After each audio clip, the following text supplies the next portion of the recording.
దేవుని నామానికి స్తోత్రాలు చెల్లిస్తూ ఉన్నాం. ప్రభునందు ప్రియమైన సహోదరి సహోదరులారా, మన ప్రభువును రక్షకుడైన యేసుక్రీస్తు నామములో మీకు అందరికీ ప్రేమవందనాలు తెలియచేస్తూ, ఆయన వాక్యమే సత్యము అనేటువంటి ఈ కార్యక్రమానికి ప్రేమతో మిమ్మల్ని అందరినీ ఆహ్వానిస్తూ ఉన్నాను. ప్రియులారా, మనము ఈ దినమున యోసేపు జీవితంలో ఉన్నటువంటి ఆ యొక్క సంగతులు, లేక యోసేపు యొక్క జీవితం, ఆయన ఎలాగున మరి ప్రభు కొరకు ప్రకాశించాడో ఆ సంగతులను మనము నేర్చుకోబోతున్నాం. ప్రియులారా, బైబిల్ గ్రంథం అంతటిలో ముఖ్యంగా పాత నిబంధన గ్రంథంలో ప్రకాశించుచున్నటువంటి నక్షత్రాలు రెండు ఉన్నాయి. ఒకటి యోసేపు, మరి రెండవ వాడు దానియేలు. వీరిద్దరూ కూడా పాత నిబంధన జ్యోతులు అని మనం చెప్పవచ్చు. ఎందుకంటే వీరి జీవితాలు అట్లా ఉన్నాయి. వీరు ప్రకాశించారు, ప్రభు కొరకు ప్రకాశించిన జీవితాలు కలిగిన వారు పాత నిబంధన భక్తులైన యోసేపు, దానియేలులు. ఫిలిప్పీ పత్రిక 2వ అధ్యాయం 16వ వచనం ప్రకారం మరి కొత్త నిబంధన భక్తులందరూ కూడా నక్షత్రాలు అని, జ్యోతులు అని వ్రాయబడింది. అలాగైతే ప్రకాశించే నక్షత్రాలు ఉన్నాయి, ప్రకాశించని నక్షత్రాలు కూడా ఉన్నాయి. జ్యోతుల వలె ప్రకాశించాలి, ఇది దేవుని వాక్య సత్యం. మనమందరము నక్షత్రాలమే, జ్యోతులమే, కానీ ప్రకాశించేటువంటి నక్షత్రాలుగా ఉండాలి. ఈ లోకములో మనము ప్రకాశించాలి. ప్రభువైన యేసుక్రీస్తు వారు కూడా కొండ మీద ప్రసంగంలో చెప్పారు, మీ సత్క్రియల ద్వారా మీ వెలుగును ప్రకాశించండి, అన్యజనుల ఎదుట మీ వెలుగు ప్రకాశించండి. మీ సత్క్రియలు అనేటువంటి ప్రకాశము ద్వారా అన్యజనులు మీ పరలోకపు తండ్రిని మహిమపరిచేవారుగా ఉంటారు అన్నాడు. కాబట్టి యోసేపు జీవితం ప్రకాశమానమైనటువంటి జీవితం, పరిశుద్ధమైన జీవితం. యోసేపులో ఏ అవకతవకలు లేవు, దానియేలులో కూడా ఏ అవకతవకలు లేవు. వారు ప్రకాశించిన భక్తులుగా దైవ గ్రంథంలో మనం చూస్తూ ఉన్నాం. ప్రియులారా, యోసేపు యొక్క తల్లిదండ్రులను గురించినటువంటి సంగతులు కూడా కొన్ని మనం ఆలోచన చేద్దాం. యోసేపు తండ్రి యాకోబు, తల్లి పేరు రాహేలు. యోసేపు తండ్రి యాకోబు, తల్లి రాహేలు. యాకోబును గురించి మనం ఆలోచన చేసినట్లయితే, యాకోబు దేవునితో పోరాడి దేవుని చేత దీవించబడి ఇశ్రాయేలు అని పేరు పొందినవాడు యాకోబు. దైవ గ్రంథములో అబ్రహాము దేవుడు అని 25 సార్లు రాయబడింది. ఇస్సాకు దేవుడు అని 15 సార్లు రాయబడింది. యాకోబు దేవుడు అని 190 సార్లు రాయబడింది. దేవుడు సారికి నేను యాకోబు దేవుడను అని తనను చెప్పుకున్నాడు. అలాగైతే యాకోబు అనే మాటకు అర్థం మోసగాడు అయినా కానీ, దేవుడు నేను యాకోబు దేవుడను అని చెప్పుకోవడానికి గల కారణం ఏంటంటే, యాకోబు తన పాపాన్ని, తన మోసకారి జీవితాన్ని ప్రభు సన్నిధిలో ఒప్పుకున్నాడు, విడిచిపెట్టాడు, ప్రభువుతో పోరాడాడు, గెలిచాడు. ప్రభు చేత ఇశ్రాయేలు అని పిలువబడ్డాడు, ఇశ్రాయేలు నామకరణం చేయబడ్డాడు. బ్రతుకు మారింది, జీవితం మారింది. కనుక దేవుడు నేను యాకోబు దేవుణ్ణి అని అనిపించుకోవటానికి ఆయన సిగ్గుపడలేదు. ప్రియులారా, రెండవదిగా మనం చూసినప్పుడు యోసేపు దేవుని యొక్క కాపుదలలోనూ భద్రతలోనూ పెరిగినటువంటి వాడు. నిజమే, యోసేపు జీవితంలో ఎన్నో ఆపదలు, ఎన్నో కష్టాలు, తన సొంత అన్నలే యోసేపును నాశనం చేయాలని చూశారు. యోసేపును చంపేయాలని చూశారు. యోసేపును అమ్మివేశారు. ఎన్నో బాధలు పెట్టారు, కష్టాలు పెట్టారు, ఇబ్బందులు పెట్టారు. అయినా కానీ దేవుడు యోసేపును కాపాడుతూ వచ్చాడు, యోసేపును భద్రపరుస్తూ వచ్చాడు. కాబట్టి యోసేపు దేవుని కాపుదలలోను భద్రతలోనూ పెరిగినటువంటి వాడు. ప్రేమైన వారలారా, మనం కూడా దేవుని కాపుదల, దేవుని భద్రత కలిగిన వారు. ఆయన కాపుదల లేకపోతే, ఆయన మనలను భద్రపరచకపోతే మనకు కూడా క్షేమం లేదండి. యేసుక్రీస్తు నందు భద్రము చేయబడిన వారు అని పత్రికల్లో మనం చదువుతున్నాం. తండ్రి అయిన దేవుని చేత ప్రేమింపబడి యేసుక్రీస్తు నందు భద్రము చేయబడినటువంటి మనలను దేవుడు కాపాడుతూ ఉన్నాడు, నడిపిస్తూ ఉన్నాడు. మనకు కూడా దేవుని కాపుదల ఉన్నది, దేవుని భద్రత ఉన్నది. ప్రియులారా, యోసేపు తల్లి రాహేలు, లేయా రాహేలు అక్క చెల్లెండ్రు. అయితే వీరిరువురు కూడా యాకోబు భార్యలు. పాత నిబంధన కాలంలో కొందరికి బహుభార్యలు ఉన్నట్టుగా మనం చూస్తున్నాం, కానీ ఇప్పుడైతే అది చెల్లదు. అప్పుడు ఎందుకు చెల్లింది? అపొస్తలుల కార్యాల గ్రంథం 17వ అధ్యాయం 30వ వచనములో ఆ కాలమందు, ఆ అజ్ఞాన కాలమందు దేవుడు చూడనట్టుగా ఉన్నాడు. కానీ ఇప్పుడైతే అందరూ మారు మనసు పొందాలని ఆయన కోరుతున్నాడు, ఆజ్ఞాపిస్తున్నాడు. పాత నిబంధన కాలంలో భక్తులకు బహుభార్యలు ఉన్నారు కాబట్టి నాకు కూడా ఉంటే బాగుంటుంది అనుకోవటానికి వీల్లేదు సుమా.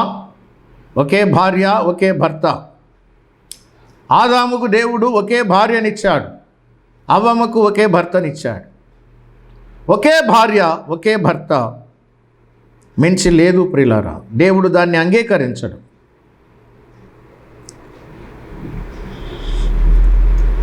అయితే రాహేలు చాలా అందమైనటువంటి స్త్రీ, రూపవతి. కాబట్టి యాకోబు రాహేలును లేయా కంటే ఎక్కువగా ప్రేమించాడు. ఎంత ప్రేమించాడంటే ఈమెను వివాహం చేసుకోవటానికి 14 సంవత్సరాలు తన మామ అయిన యాకోబుకు పాలేరుతనం చేశాడండి. 14 ఏళ్ళు పాలేరుతనం చేశాడంటే ఈమెను ఎంత ప్రేమించాడో దాన్ని బట్టి మనకు అర్థమవుతుంది. ఎందుకని? ఆమె అందంగా ఉన్నది, రూపవతి, సౌందర్యవతి. కాబట్టి ఆమె యొక్క అందాన్ని చూసినటువంటి యాకోబు లేయా కంటే రాహేలును ఎక్కువగా ప్రేమించాడు అని దేవుని వాక్యములో మనం చూస్తూ ఉన్నాం. ఆదికాండ గ్రంథం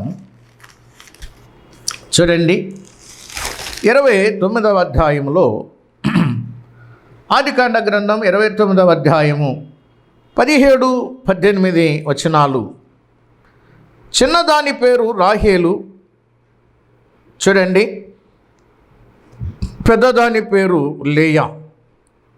లేయా జబ్బు కళ్ళు కలది గనుక మరి రాహేలు రూపవతియు సౌందర్యతవే ఉండెను. యాకోబు రాహేలును ప్రేమించి అనే మాట మనం చూస్తున్నాం. ప్రియులారా, 30వ వచనంలో కూడా మనం చూసినట్లయితే ఇక్కడ యాకోబు రాహేలును కూడెను, మరియు అతడు లేయా కంటే రాహేలును బహుగా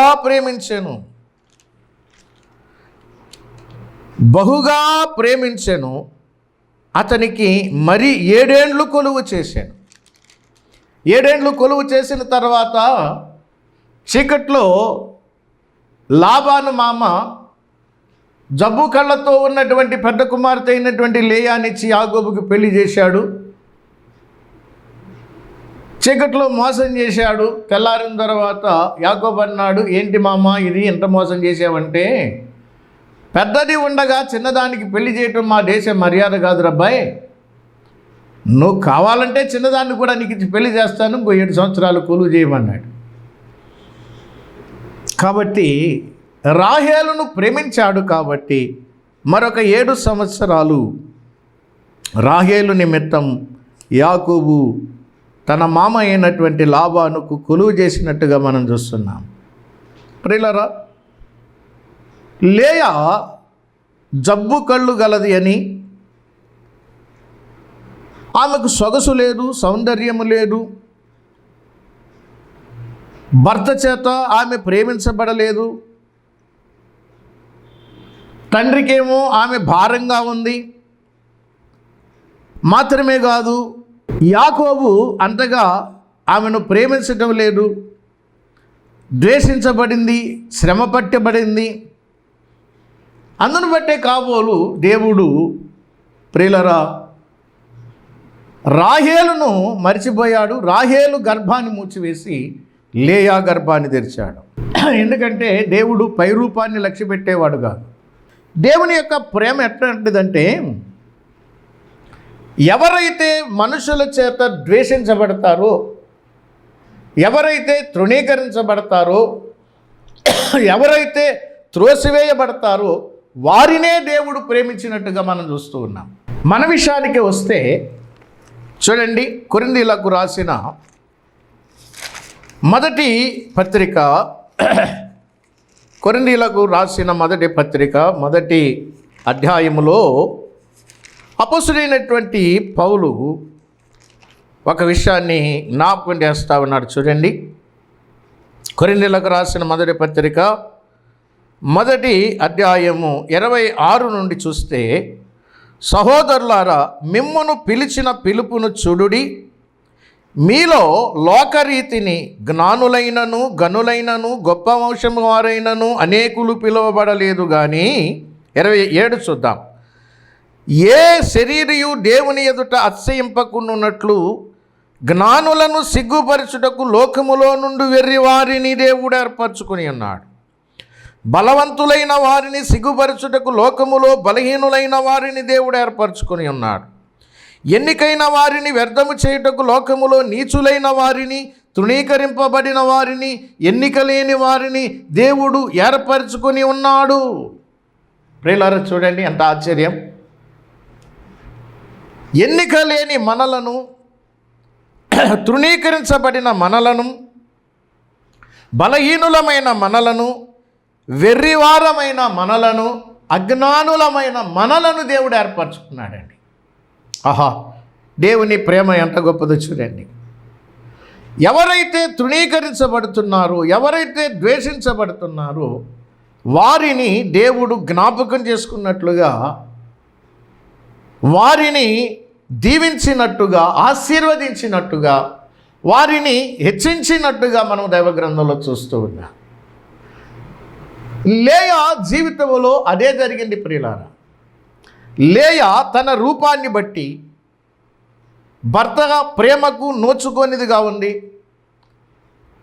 తండ్రికి ఒక భారంగా కూడా తయారైంది. ఎందుకంటే ఆమె అందమైనది కాదు, సౌందర్యవతి కాదు, కాబట్టి ఆమెకు పెళ్లి చేయడం చాలా కష్టమైపోతుంది.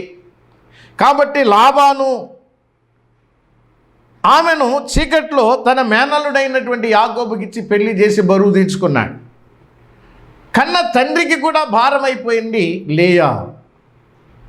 భర్త కూడా సరిగా చూడటం లేదు, తన చెల్లెలు కూడా సరిగా చూడటం లేదు. ఎన్నో శ్రమలు పడతా ఉంది, కష్టాలు పడతా ఉంది, బాధలు పడతా ఉంది. వీటన్నిటినీ చూసినటువంటి దేవుడు లేయా గర్భాన్ని తెరిచాడు. ప్రియులారా, లేయా వరుసగా 4 పిల్లల్ని కన్నది. ప్రియులారా, దేవుడు ఎంత కృప కలిగిన వాడు చూడండి. హెచ్చించుకునే వారిని తగ్గిస్తాడు, తగ్గించబడే వారిని, తగ్గించుకున్న వారిని దేవుడు జ్ఞాపకం చేసుకుని వారిని ఆశీర్వదిస్తాడండి. లేయా జీవితంలో అదే జరిగింది. రాహేలును ఎందుకు దేవుడు గర్భాన్ని మూసివేశాడు అంటే, ప్రియులారా, రాహేలు అసూయపరురాలు, అక్క మీద అసూయపడుతుంది. రాహేలు నేను అందగత్తెనని, నేను రూపవతినని, గర్వంగా ఉన్నది. రాహేలు దేవునికి ప్రార్థన చేసింది కాదు, దేవుని మీద విశ్వాసము లేనిదిగా ఉన్నది, దేవుడంటే లక్ష్యము లేనిదిగా ఉన్నది. ప్రియులారా, భర్త చేత ప్రేమించబడుచున్నప్పటికీ కూడా ఆమె దేవుని చేత తగ్గించబడింది. కారణం ఏంటంటే ఆమెలో ఉన్నటువంటి గర్వం అని చెప్పుకోవచ్చు. దేన్ని బట్టి? తనకున్న అందాన్ని బట్టి. అందుకని సామెతల గ్రంథం 31వ అధ్యాయంలో రాయబడిన మాట, అందము మోసకరము, సౌందర్యము వ్యర్థము, యెహోవా యందు భయభక్తులు గల స్త్రీ కొని ఆడబడును అన్నాడు. ప్రియమైన వారలారా, ఇదే కోవలో ఎల్కానా భార్యలైనటువంటి హన్నా, పెనిన్నా వీరిద్దరి విషయంలో కూడా దేవుడు అట్లాగనే చేశాడు. హన్నా అంటే ఎల్కానాకు ఎంతో ప్రేమ. ఒకవేళ పెనిన్నా కంటే హన్నా అందంగా ఉన్నదేమో, కాబట్టి అందమైనటువంటి ఆ భార్యను ప్రేమిస్తున్నటువంటి భర్త ఉన్నాడు, కానీ ఆమెకు పిల్లలు లేకుండా దేవుడు చేశాడు. చాలా సందర్భాలలో హెచ్చించుకున్న వారిని దేవుడు తగ్గిస్తూ వచ్చాడు. గర్వపడిన వారి యొక్క గర్భాలను దేవుడు మూసివేస్తూ వచ్చాడు. ప్రియులారా, శారా కూడా అందమైన స్త్రీయే. ఆమెకు 90 సంవత్సరాల వయసు వచ్చేంత వరకు కూడా బిడ్డలు ఇవ్వలేదు. రెబకా కూడా అందమైన స్త్రీయే. ఆమెకు 20 సంవత్సరాల వరకు కూడా బిడ్డలు ఇవ్వలేదు. వయసు పెండ్లై 20 సంవత్సరాల వరకు కూడా బిడ్డలు ఇవ్వలేదు. ఈ విధంగా మనం చూస్తున్నప్పుడు దైవ గ్రంథములో దేవుని ఎదుట హెచ్చించుకున్న వారిని తగ్గించేశాడు, గర్వించిన వారిని గర్భాలను మూసివేశాడు. ప్రియులారా, ఆలోచన చేద్దాం. ప్రేమైన సోదరిలారా, ఒకవేళ మీకున్న అందాన్ని బట్టి గర్విస్తున్నారేమో, అందుకని మీ గర్భాలను దేవుడు మూసివేశాడేమో. ఒక్కసారి ఆలోచన చేయండి. అసూయ పడటం వలన ఏ ప్రయోజనం లేదు. కానీ ఇక్కడ మనం గమనించినట్లయితే ఆదికాండ గ్రంథం 30వ అధ్యాయములో, ఆదికాండ గ్రంథం 30వ అధ్యాయములో రాహేలు తాను యాకోబునకు పిల్లలు కనకపోవుట చూచి తన అక్కయందు అసూయపడి. ప్రియులారా, గమనించండి, ఈమె గర్వించింది. అది కాకుండా ఇంకా ఈమెలో ఏమన్నదంట? అక్కయందు అసూయపడి. ఎందుకంటే తన అక్క జబ్బు కళ్ళది, అందము లేనిది, అయినా కానీ బిడ్డలు కంటుంది. దేవుడు వరుసగా 4 బిడ్డలు ఇచ్చాడు అక్కకి. అయితే ఈమె అక్కయందు అసూయపడుతుంది. ప్రియుల, అందం ఉంది కానీ, అందుకే అన్నాడు, అందము మోసకరము, సౌందర్యము వ్యర్థం. పైకి అందగత్తే కానీ అంతరంగంలో అసూయపరురాలు. పైకి అందమున్నది కానీ అంతరంగములో అసూయ ఉన్నది. మాత్రమే కాదు, ఇంకా ఏం చేస్తుందండి? అసూయపడి యాకోబుతో నాకు గర్భఫలము నిమ్ము, లేని ఎడల నేను చచ్చెదను అని భర్తతో పోట్లాడుతుందండి. గర్భఫలము యెహోవా ఇచ్చు బహుమానం అని బైబిల్ చెబుతూ ఉంటే ఈమె ఎవరి మీద పోట్లాడుతుంది? భర్త మీద పోట్లాడుతుంది. భర్తనంటుంది, నీవు నాకు గర్భఫలము ఇమ్ము. గర్భఫలము ఇచ్చేది యెహోవా, గర్భఫలం ఇచ్చేది దేవుడు, సంతానం ఇచ్చేది దేవుడు. దేవుడు ఇవ్వాలి కానీ భర్త కాదు నీకు సంతానం ఇచ్చేది. సంతానం ఇమ్మని భర్త మీద పోట్లాడుతుంది. ఇదొక పొరపాటు. అందుచేతనే లేకపోతే నేను చచ్చిపోతానంటుందండి. నీవు నాకు బిడ్డల్ని ఇస్తావా? ఇవ్వు, లేకపోతే నేను చచ్చిపోతాను. ఎవరితో అంటుంది? దేవునితో కాదండి, భర్తతో అంటుంది. మనుషులు కాదు నీకు సంతానం ఇచ్చేది, మనుషులు కాదు నీకు గర్భఫలం ఇచ్చేది, దేవుడే నీకు గర్భఫలం ఇస్తాడు. కాబట్టి దేవుణ్ణి అడుక్కోవాలి. భర్త మీద దెబ్బలాడింది, చచ్చిపోతానంటుంది. అయితే యాకోబు కోపము రాహేలు మీద రగులు కొనగా, భర్త ప్రేమ పొందుతూ ఉన్నటువంటి ఈ స్త్రీ ఇంతవరకు భర్త ప్రేమను పొందినటువంటి ఈ స్త్రీ ఇప్పుడు భర్త కోపానికి గురి అయ్యేటట్లు ప్రవర్తించింది. ప్రియులారా, యాకోబు కోపము రాహేలు మీద రగులు కొనగా, ప్రియమైన వారలారా ఆలోచన చేయండి. ఈమె యొక్క అజ్ఞానం, ఈమె యొక్క అవివేకం. అన్నం ఉంది కానీ జ్ఞానము లేదు, అన్నం ఉంది కానీ వివేకము లేదు, అన్నం ఉన్నది కానీ ఆలోచన లేదు. అందుకనే భర్త కోపానికి గురయింది. ఆయన అంటున్నాడు, నేను నీకు గర్భఫలమును ఇయ్యకపోయినా దేవునికి ప్రతిగా ఉన్నానా? గర్భఫలం ఇవ్వడానికి నేను దేవుణ్ణా అంటున్నాడు యాకోబు. అవునండి, మనుషుడు మనుషుడే, దేవుడు దేవుడే. మనుషుడు ఇవ్వలేడు, మనుషుడు ఇవ్వలేని దాన్ని దేవుడిస్తాడు. మనుషుడు గర్భఫలాన్ని ఇవ్వలేడు, గర్భఫలాన్ని ఇచ్చేది దేవుడు. ఆ సంగతిని యాకోబు తన భార్య అయినటువంటి రాహేలుకు జ్ఞాపకం చేశాడు. ప్రియులారా, నేను దేవుణ్ణా, పోయి దేవుణ్ణి అడుగు పిచ్చిదానా అన్నట్టు.